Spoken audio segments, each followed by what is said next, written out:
to our world. Pirate Radio. They are a sewer of dirty, low morals. And we're going to shut them down. No! The film was set sort of around 66, 67. You could only listen to 45 minutes of pop music a day on sort of traditional channels in England. And so a group of what I like to think of as warrior poets decided to play the greatest music in the world. No? Yes, absolutely agree with you. Although warrior poets is probably a bit too far from me, but yeah. We were very nearly doing the real thing. You know, the pirate DJs were living on a boat making shows, and we were living on a boat making a film. It was fun. It was springtime. The weather was beautiful.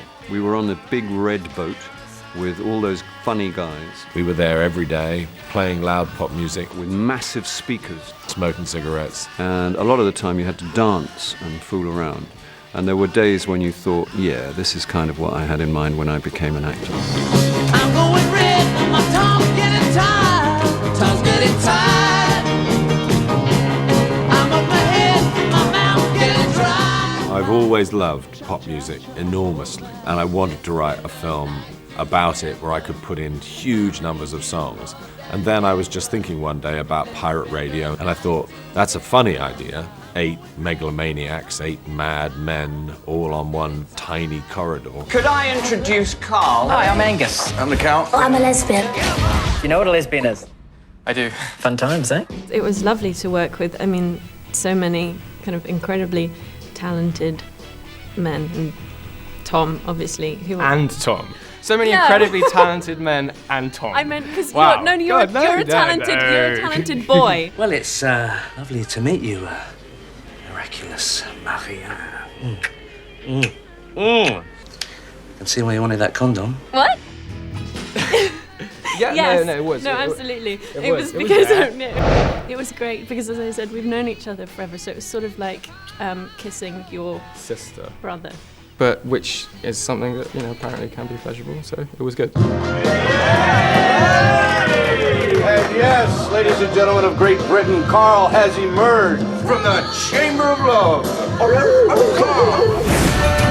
Ladies.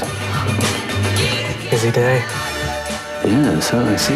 The moment I knew we were going to have a sort of wicked 50-year-old reprobate, I thought that'll be good for Bill. It's lucky I got cool so late, otherwise I would have died uncool. But I was never cool. No, I used to keep quiet. I just thought if I shut up, then maybe they'll mistake me for somebody cool. We are gathered here in the sight of God, apparently, which is scary. Sometimes it even worked, yeah.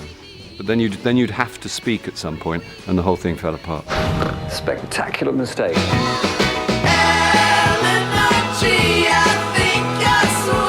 The idea of being on a boat, floating around, playing all that good music, there are worse ways to live your life.